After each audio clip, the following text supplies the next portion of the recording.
we've got a fantastic program lined up for today, but before we get started, just a few quick announcements. Finished up this last week with a 1-4 class held here in Atlanta. This class was very well attended. Thank you again to Michael Bull Realty for hosting our networking happy hour that was held in conjunction with that class. Looking forward to our remaining educational opportunities for the year. We'll be holding a second 101 class August 21st to 24th, a 102 class September 11th to 14th, a 103 class November 6th to the 9th. And we're also proud to be offering for the first time in several years a Foundations for Success in the Commercial Real Estate class. That will be on October 9th and 10th. That's just a 2-day class that teaches the basics of commercial investment real estate. We'll also be holding a Site to Do Business training class on September 21st at the Atlanta Redevelopment Center, which is also a continuing education opportunity. So please continue to spread the word of these classes to your colleagues and associates. Looking forward to other events over the next couple months. The Georgia chapter is very excited to be having a presence at the Georgia Society of CPAs Real Estate Conference to be held on June 22nd at the Cobb Galleria. This is part of our destination promotion efforts to promote the value that a CCIM can bring to the table. And with this being the Georgia Society of CPAs, we do feel this is a great opportunity to get in front of some key centers of influence across the state. So, and we actually have some, we're actually planning on doing some additional similar events later on in the year. We'll be posting on that. Our next chapter program will be held on August 10th at the South Terraces, and it will feature an update on industrial development in the Atlanta market. And last, before we get started, we would like to thank each and every one of our sponsors. If you're a sponsor, would you mind just standing up quickly, raising your hand? We'd like to recognize you.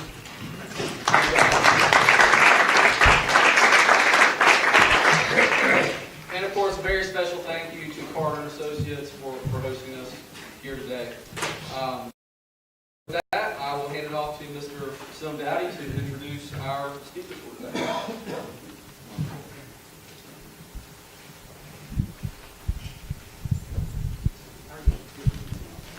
I don't need that. I'll just get it. By the way, Michael Bull is always good for having me. It's always a good thing. All right, so I'm Sim Dowdy. I'm president of King Industrial Realty, and I am a CCIM, among other designations that I have. And I'm also a proud member of GSU. I graduated from Georgia State. I actually majored in real estate there. And I was on the first real estate group where we started the real estate group for Georgia State. I sat on that first board where Jim Berner was our first mentor, sponsor for that. And so if any of you have been around long enough, you know who he was. So currently I sit on that honorary board for Georgia State. I've actually had season tickets to football teams for several years, depending on my travel schedule. And so today is my honor really to be able to introduce these two guys, two really smart guys who want to tell us about what GSU and Turner Field is going to be all about. So first I'll start with Charlie Cobb.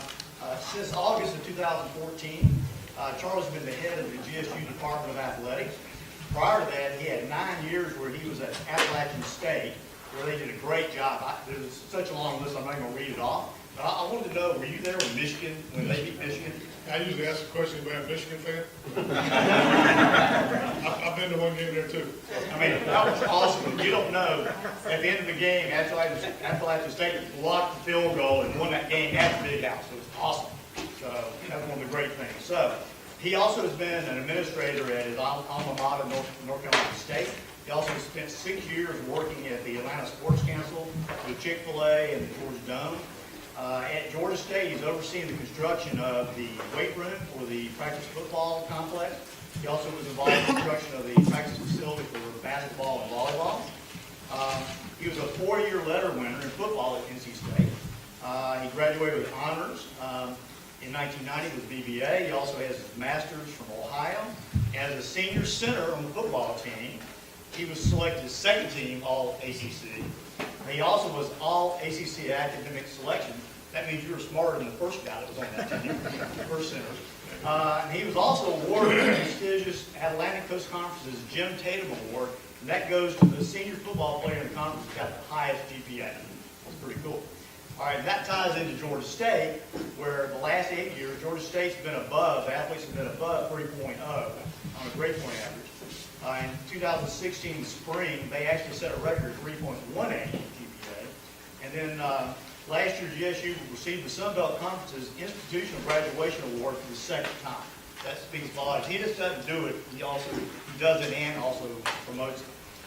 He has a wife, Lindsay, who was an all-ACC goalkeeper on the soccer team for NC State, and a son Harrison plays basketball at Hampton City College, a daughter in Brandon in high school. Does that pretty well tell the story? But I can go home now. All right. Now, you got to take care of I know you're ready to bug yourself like I do, so you just have to take care of stuff. All right, so then we have David Nelson. David's the senior vice president at Carter's in their development organization. He's been there since 2008. Prior to that, he was 2 years with the Navarre Group with Jim Borders, right? Yeah. I had lunch with Jim a couple months ago. Great conversation. He's also done a ton of multifamily development projects, well over $1 billion in value. He's also done senior housing projects, well over $250 million in value. He's done strategic advisory services for the Metro Atlanta YMCA portfolio, and also for the public housing portfolio. He's got his undergraduate degree in mechanical engineering from Georgia Tech. He also has his MBA from Georgia Tech, and he graduated with high honors. So we got two really smart guys here. It did say, when I was looking up all the stuff about you, it did say men's basketball student athlete. Were you on the team? Yes, I was on the Final Four basketball team at Tech. So there you go. I should have known that. But I didn't Last guy know on the that. bench. Last guy on the bench. But it doesn't matter. You were there. Yeah. All right, so they're going to talk to us about the Turner Field redevelopment. I also read something the other day where they were talking about there's going to be a new brewery and a barbecue joint, which you all want to know about. Yeah. So with that, I'm going to turn it over to two really smart guys, Charlie and David. Thank you. Take it away, guys. Sorry.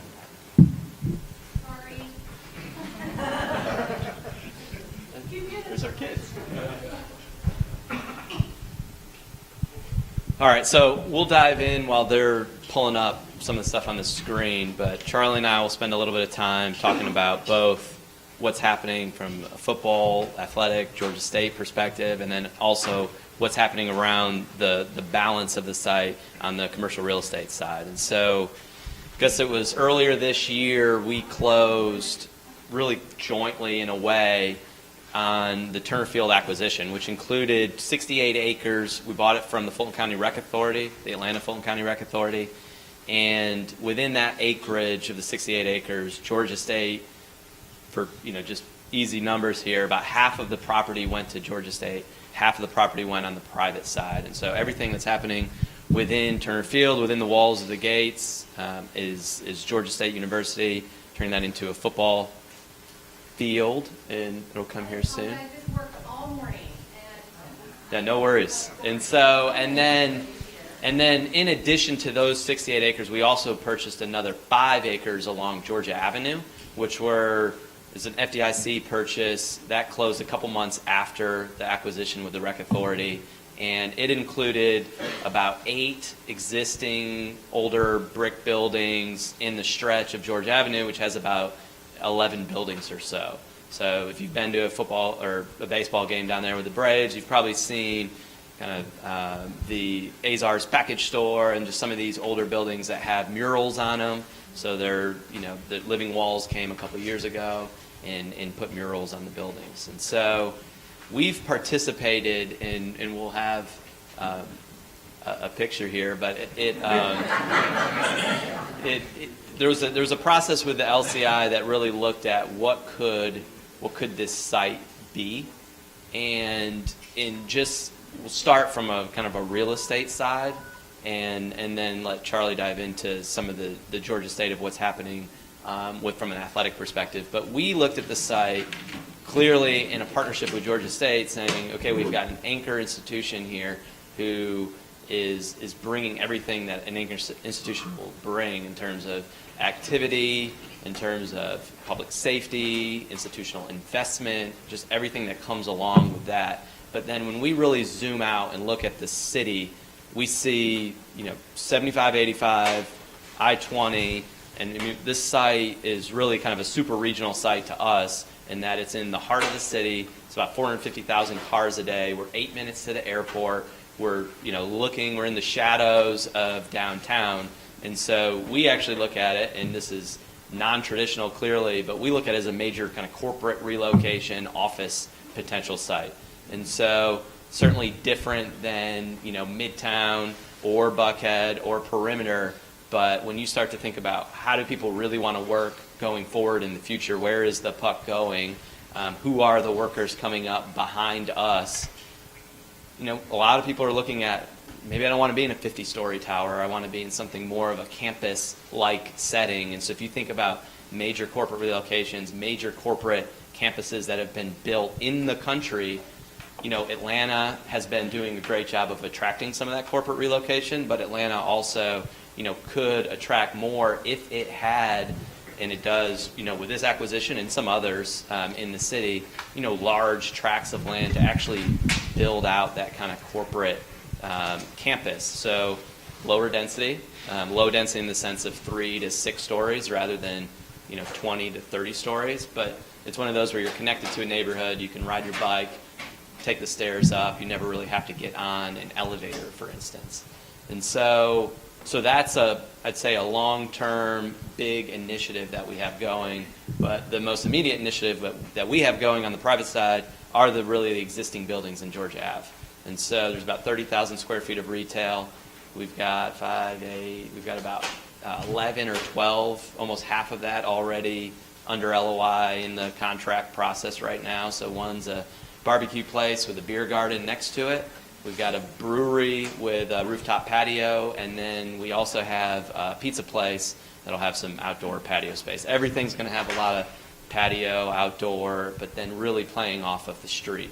And so, we just think we have a unique opportunity to create 2 street retail, street experience, along with entertainment in the city that's a little bit different than maybe like districts or, no, we're really shutting down. So, but like normally in Atlanta you see a lot of districts. And so, Atlantic Station would be an example of that. Buckhead, Atlanta might be an example of that. Clearly all of the malls, these are destinations that people would go to, park, and hang out. But when you really think about kind of major cities, other parts of the world, a lot of people will go to a street. And so when you think about King Street in Charleston or Michigan Ave, whatever these streets are, so you're in a neighborhood with a big street. We control both sides of Hank Aaron Drive, which is about 1,800 feet, and then we control both sides of Georgia Avenue. So we have the opportunity to do kind of a big city street, but then also a neighborhood-driven street. And so all of the stuff that comes with that. Why don't you dive into some of the Georgia State stuff, and then we'll see if we get some of this going, or we could field any questions too. I think I get asked all the time, for us to have access to the stadium, what does it mean? Yeah. Microphones are always exciting. What does it mean? What does it mean for the university? What does it mean for the athletic program? And I think truly for us, the word transformational is kind of that one word that we came across pretty early, and we recognize that it's hugely important for us. It's transformational when you think about it from the university perspective. If you don't know a lot about Georgia State, with the merger from Perimeter College, we now have 52,000 students under the umbrella that say Georgia State University. And it's the largest, from an enrollment standpoint, it's the largest school in Georgia, and I believe it's the 8th largest in the country. And so when you think about, less than 0.7 of a mile from the core part of the stadium. 8 years ago, 10 years ago, the decision was made to play football as part of the portfolio that campus offers.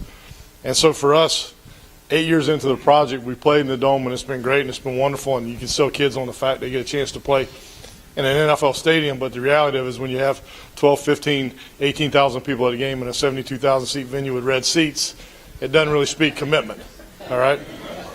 And I don't know how many of y'all have the aversion to the color red, but there are a couple of us that do, all right? And so the fact that we can now walk into something that is our own, and somebody says, well, what does it really make a difference? And I'm a math guy, so numbers and analytics is a kind of a buzzword in our world now. But when you think about it this way, last year we did Junior Recruiting Day. Recruiting is the lifeblood of any athletic program. We do Junior Recruiting Day for football, and we had 18 kids show up for Junior Recruiting Day. This past year, by doing it in the stadium, we had 285 kids show up. So it speaks to the idea or the thought that it means something. And so this for us is an opportunity to create something that is our own, that will be branded Georgia State. Frankly, one of our challenges is that the stadium is not named Turner Field anymore. There's a sign that says on it that we're trying to get down. That's our own fault for not taking it down. But it's Georgia State Stadium until somebody comes along and says, hey, they won't put their name on it, which we'll gladly have that conversation, when that day comes. All right. I tried Cobb Stadium and Mark didn't want to go for that, so we had to move to the second one. But the reality is that this is Georgia State Stadium, and so all the things that come with it, and it's an identifier for us. The fascinating piece in the configuration is now, when you have the upper deck involved, it's roughly going to be about 44,000 seats. We're going to start off club level down, so it's going to be about 25,000 seats when we start playing in there in August, and we're going to play there. In August, and pretty bullish about doing that.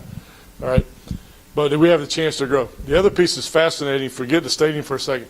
There's roughly another 200,000 square feet of space inside that stadium, and so when you think about anchoring for an athletics program, the old 755, the three-story building where the Braves had their offices and in the hospitality space, so that's a 100,000 square foot building. That now we're going to take the majority of our athletics program and actually anchor it down at the stadium. And so now we benefit, and we talk a lot about the fact that most anybody that has a thought or idea to be involved with Georgia State from an athletic standpoint, they know where the stadium is because probably been to a Braves game. So you answer the question of location. I get it all the time. Georgia State, I was in Baton Rouge, Louisiana the last couple of days for an NCAA golf tournament that we played in. I got asked 15 times, now where is Georgia State? Oh, we're in downtown Atlanta. When you have the ability to say, hey, come to the stadium and this is where we are, because everybody's been to a Braves game at some point in their life, right? They know how to get to our complex. They know how to get to our campus. And so we benefit tremendously from those type of things as we try to build this program. Again, the football program is only 8 years old. And so, the idea or thought for us is that we haven't even come close to figuring out exactly what we can be. And I think that's really, you look at 10 years, 12 years for those programs we started and built football and tried to do what we're doing. You got to get 10, 12 years out before you can really kind of figure out where you are versus your peers and stuff. So you want to hit your. We'll let it go back to this presentation. Now we filled the time. Okay. So actually, you know what? Can we go back to one of the slides that show the overview? Because I think okay. So obviously you got the footprint where the stadium is, and then you see the baseball to the north end of it. That's the old Fulton County Stadium, and the fascinating part for us is once we figure out what we're going to do in the stadium here for football and for other operations, and then we're going to have some academic programs that are coming. School hospitality is huge at Georgia State. We're going to come out. ROTC programs are going to be out at the stadium, so we're going to have some life to this main facility. Then we're going to get started on building the baseball stadium. Right now, our sports, softball, both soccer's and baseball, play out in Panthersville, out in DeKalb, and it's a 20-minute commute on a good day for our kids and our coaches one way, and then come back around. For us to be able to anchor and put a baseball stadium on the footprint of the old Fulton County Stadium, tie into the fact that it's where the Braves won their only world championship, it's where Hank Aaron hit the 755 home run. We've got some other conversation. This was all the things or 715 I should say, and there's some great ties, some natural ties for our baseball program that go into building that baseball stadium, and then all the other commercial pieces and residential pieces that go along that path create a community. That transformational word comes back into play. This livable 24/7, 365 day a week community for our kids to go to school in, for us to work in, and then also for others to live. So it's truly fascinating from an athletic standpoint. I don't know the business side. Y'all get to deal with that.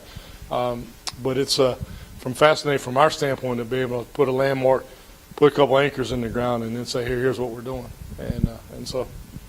But ultimately, this is a huge legacy site. I mean, you have this was the home of Piedmont Hospital. So Piedmont Hospital was here before it moved.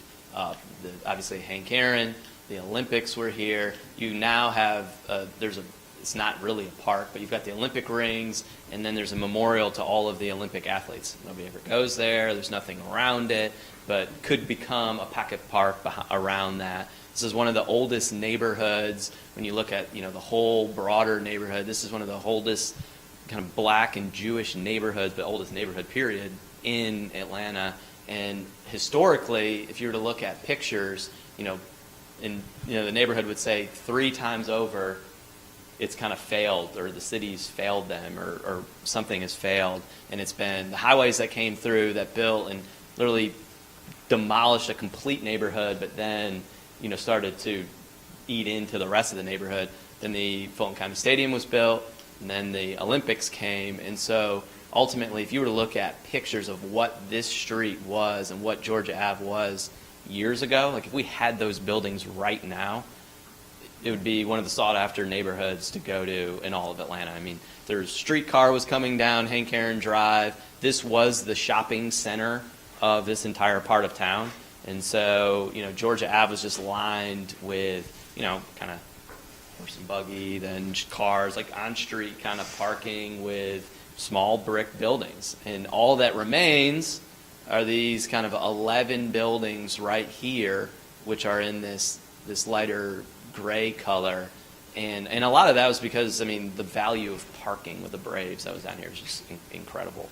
And the stories I've heard of how much was made is astounding. So we really have an opportunity to link back to the legacy, with Hank Aaron's statue staying and other things, but then also look to the future of how do we, develop this in the right way that, really creates something that the community wants and that the market will support and everything else.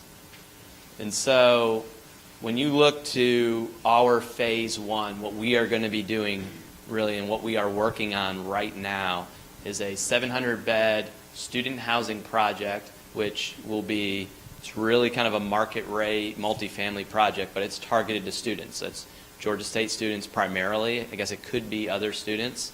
AUC's, probably about a little over a mile away, but it's targeted to Georgia State students. It's a private development, so obviously a lot of cooperation, and we have mutual interest in this becoming a great kind of village and neighborhood, but it is a private student housing project, and that'll start construction in January.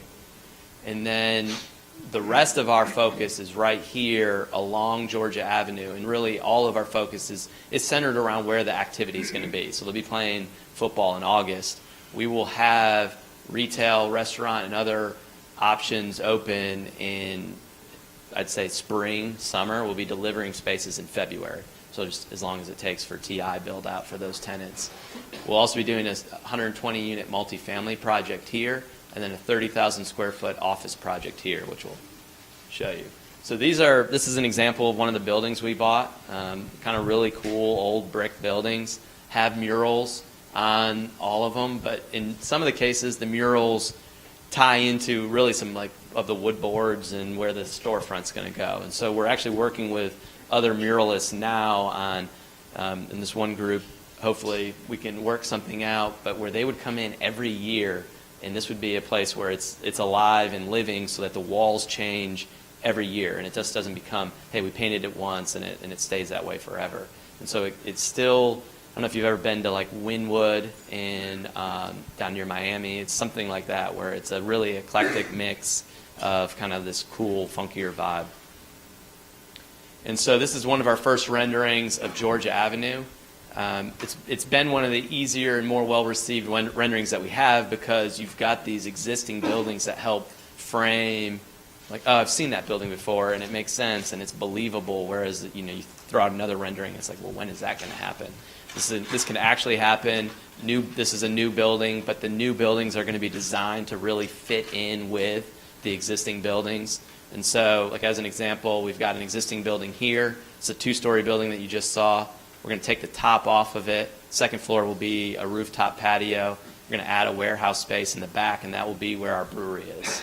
And so it's a small brewery, 3,000 square feet, leveraging the laws that just got passed where the breweries can actually sell direct to consumers if they're less than, I think it's 5,000 barrels or something. So there's things that are just happening kind of on a more global perspective that are helping that. And so next summer, this street will be, alive again.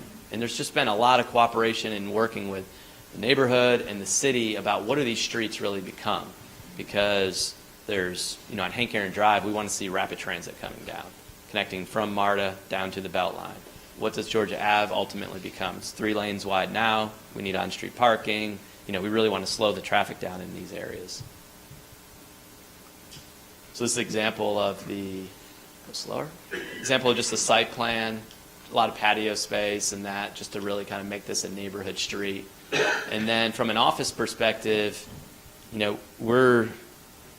a little bit easier to go spec on an office building when you're only talking about 30,000 square feet versus 300,000 square feet.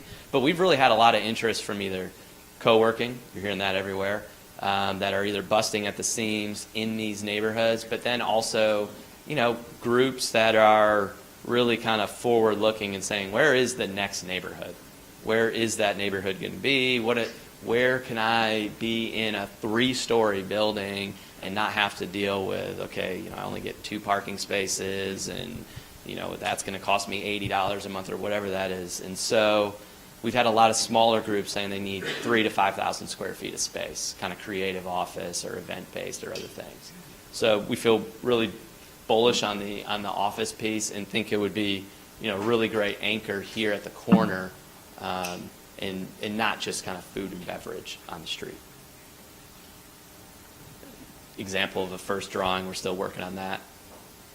From a multifamily perspective, we're thinking about this a little bit differently too. We really want to get a lot of new, different design. We're looking to a lot of other areas. We're going to have a lot of the brick buildings and the existing buildings, but on the multifamily side, and we're trying to play forward to the future of what is the future going to be. I mean, what's going to happen with driverless cars? And so we don't have a parking deck. This isn't going to be a 5-story wrap building that you see everywhere else in Atlanta. What we want to do is have lower density on the street. That includes Hank Aaron Drive, so 1 to 2 story space, but then any of the density, 3, 4, 6 stories, set behind that back, set behind those buildings. So the street really feels like a walkable village, neighborhood feel versus walking down kind of a street that's walled with larger density, which we think obviously Midtown does a great job of serving that kind of need and demand.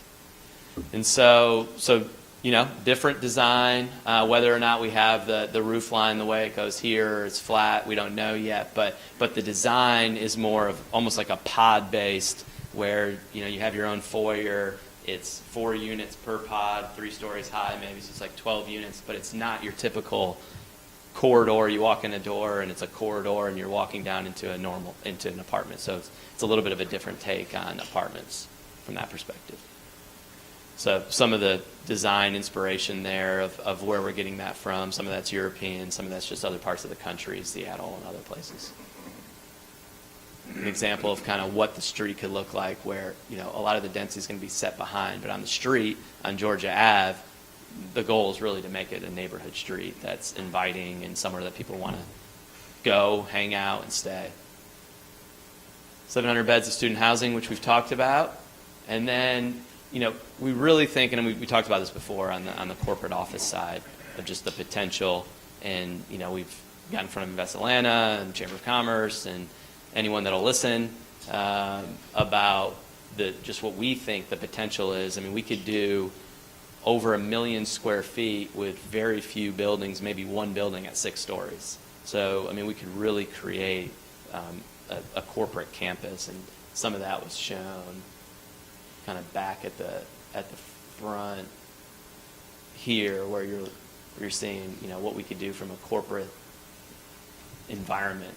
And so some of the initial renderings there, and a lot of that's going to hinge as well on transportation. I mean, we have to have transit connectivity back and forth to MARTA, to the Beltline, working with the city on that. But the goal is that, there's 3-4 story buildings, big windows, natural light, just a different take on the corporate environment. Example of what, a courtyard could be. A little take on what Amazon did in Seattle. But I mean, if you really had a 1 million square foot corporate user that wanted to come and do something different, the space that we have, the opportunity that's there, could be pretty special. And then this is just a look over the blue wall. So this would be this is the existing blue wall, the wall where Georgia State will be playing baseball, and then the environment from an office, from a retail, from potential hospitality over here, with residential or office behind it. So, any questions, thoughts, comments, anything? What's the ownership structure or equity that is going to help with this? Yeah, so right now, so it's Carter, Oakwood, Healy Weatherholtz own, and it's an interesting structure in that when you look at the street, so Georgia State Foundation owns all of this property right here. We are developing on that. It's a 99-year ground lease with Georgia State University, which Carter, Oakwood, Healy Weatherholtz had. We then own this 16 acres here, fee simple, and we own all of this here. And so as of right now, we've been able to self-fund everything, including the initial retail that we're getting going. On this project right here, we're bringing in, and so ultimately we will master develop and parcel off each one of these, unless somebody wants to come in and pay to be our partner on a very large land acquisition. But each site will be sold or into our own ventures on a go forward basis. But like this one, we're a day away from being under contract with our partner to go forward on the student housing. And so we're capitalizing that one completely separately. Carter, Oakwood, Healy Weatherholtz will be a partner in that, typical of the deals that we do from a GP LP perspective. On Georgia Avenue, self-funding most of it right now. Local tenants, a little bit different kind of animal than an institutional $70 million project. Are your market rents, y'all incentivizing some of the locals to come into the market? Yeah, so we are. And we're a combination of percentage and market. And so Memorial Drive's doing $30 to $40 a square foot. And, we're half of that. And we're half of that because we're really kind of trying to get the right tenants to create the right street to really help kick off everything that we're doing. And so we've had, initial success in kind of going on that route.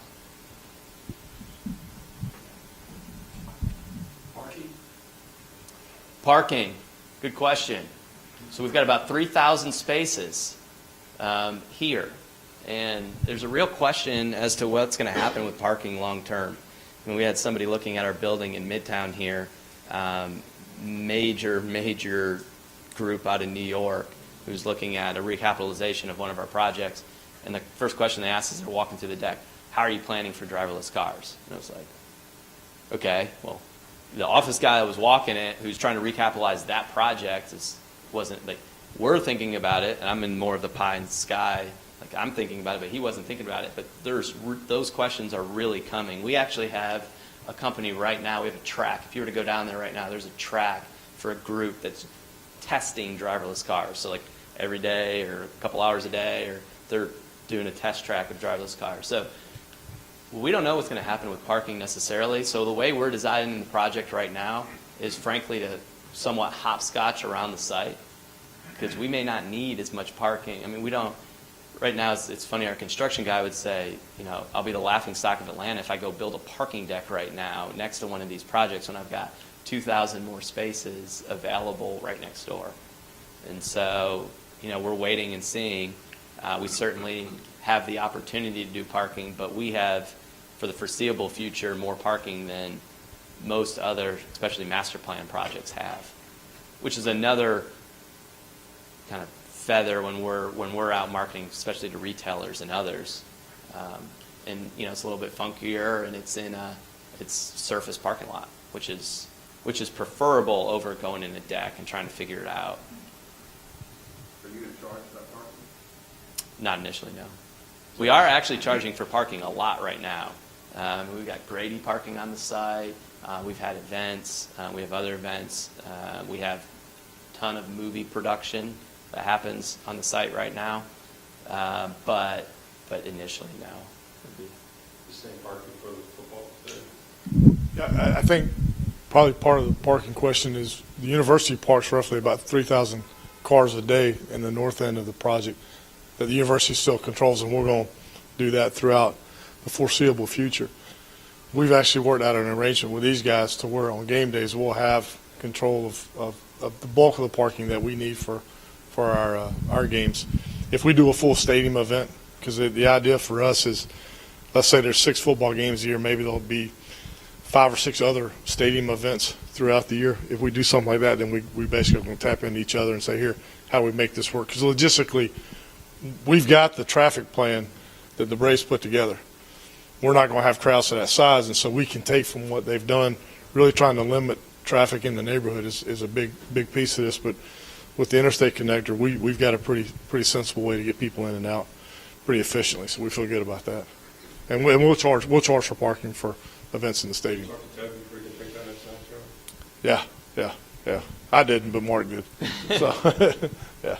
Do you see these sporting arenas being exclusive to just Georgia State Destination, perhaps children that's per year, but state stadium, Fieldv, sometimes concerts and other things that we have, with this being a really excitable area?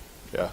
That Yeah, we're going to have a high school football event in here in August. Huge for us from a recruiting standpoint, frankly, to be able to do that. At some point, Atlanta Public Schools will come in and play some games. Again, gets into relationship piece, but also a recruiting piece. I can tell you that we've fielded several calls about doing concerts, and so it's from a price standpoint, from a scale standpoint, we won't compete with Mercedes-Benz. I mean, it's a different enterprise. And having worked at the Dome and done this years ago, I have a pretty general sense of what that market is. But when things are going to tech, and they've got a grass field, we've got a turf field, now it's a similar opportunity. It really becomes about dates because the finances are going to be the same for that type of an event. But ideally, that's what we want to do. We want to maybe not burden ourselves in the fall, but certainly in the spring we have some time. But if it's the right thing in the fall, it's great equity for the university to have their name associated with something. We'll look to do those kind of things. And again, part of it is that pool. One of the unique things that we're going to do in the stadium that I didn't think about as we've gone through our own conversation, we're actually going to add a bunch of bike racks around the stadium for people to ride their bikes, because we got to educate our fans on what tailgating really means. It doesn't mean drink to oblivion, but it's something in that stretch of getting excited about playing a game, but also enjoy the day. Food trucks and create a festival as we get into doing this. There's going to be some natural pools from the neighborhood. Well, why not just feel comfortable enough to drive a bike over or walk, than to drive a car. So that's trying to do things that impact but not impact, if it makes sense in that counterintuitive logic I just mentioned. So.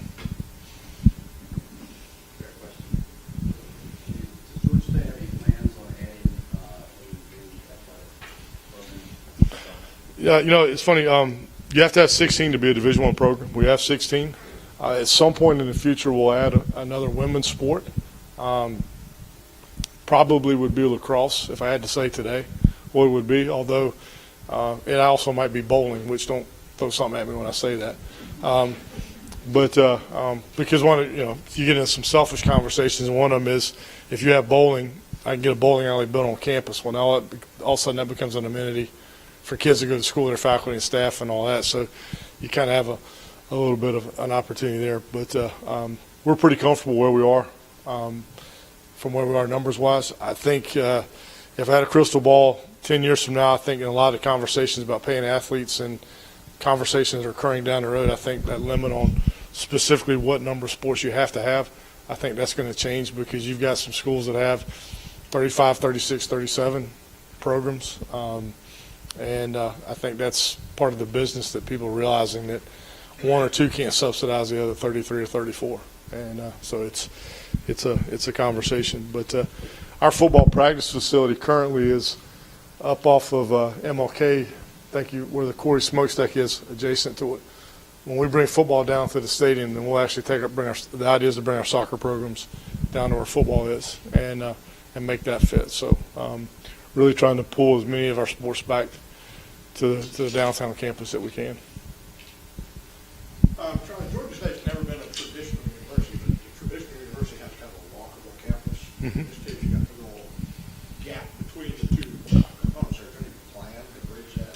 Yeah, I think if you really want to look at Georgia State, from a standpoint of aspirational peers, look at Central Florida, look at South Florida, look at Memphis, look at Temple, look at Houston. And what you have are programs that are in the urban market, and as they've grown and built, green grass becomes obviously pretty important. The university actually just got money in the last legislative session to knock down an old building on campus called Kell Hall, where a lot of science classes are taught. It's actually an old parking deck that's been converted to classroom space. And so in the next 2 years, you'll see that come apart. And if you care about it, you want to know about it, the university's got a great master plan put together. And essentially the core value of that is to add green grass, add places where kids can feel comfortable laying out. You know, obviously we got the intersection of Woodruff Park and Hurt Plaza. Our new police chief from campus, actually, Chief Splain came from APD, and so part of this idea is trying to answer that question of making a little bit more of a movable facility or a movable campus. From home plate at the stadium to essentially where the sports arena is 7/10 of a mile as the bird flies.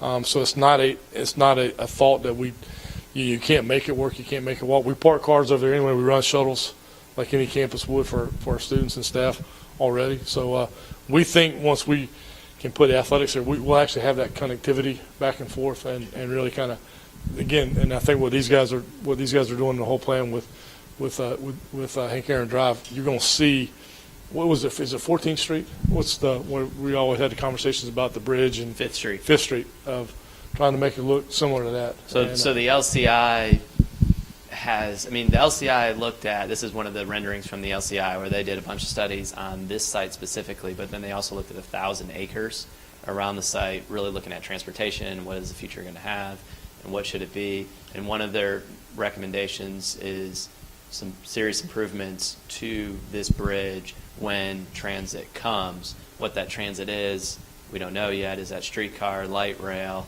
bus rapid transit? You know, what is the rapid transit of choice?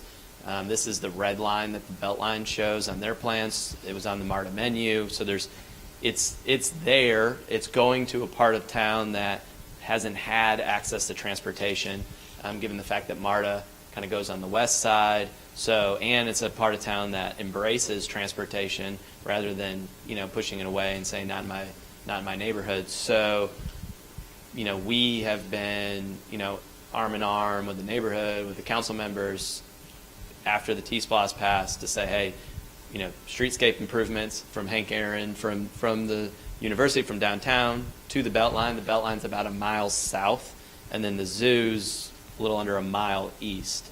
So there's a couple other major landmarks that connect back to downtown that can help, along with just the fact that there's neighborhood need and the fact that, this line, forgetting any of this development and any of the residential houses, if there was a line that ran from here to Georgia State to the MARTA station, just back and forth, Georgia State currently parks 3,000 to 5,000 cars a day. So you're talking 6,000 to 10,000 riders a day guaranteed, without even thinking about everything else. And so from a ridership perspective, just kind of unheard of, especially when you think about with streetcar and everything else. And so that's another kind of thing that we're lobbying for.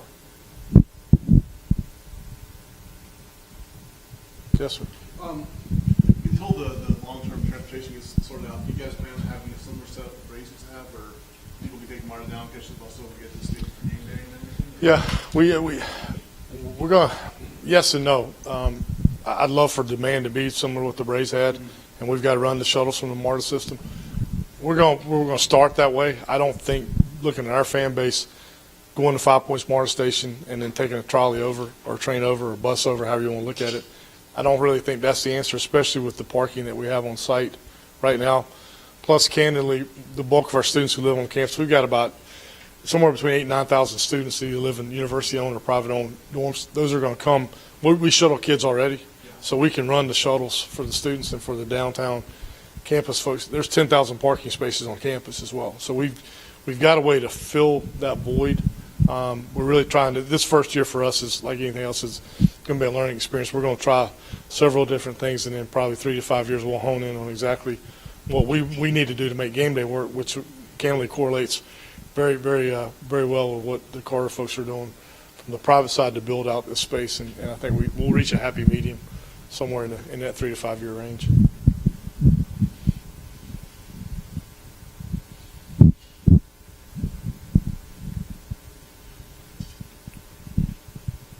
All right. Well, thank you, everyone. But yeah, thank you.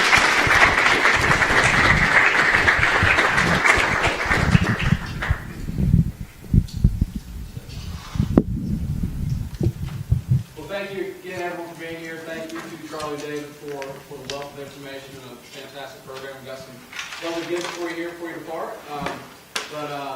Thank you again to our sponsors. Hope to see you at the August 10th meeting in South Terrace. And with that, we are adjourned. Thank you all.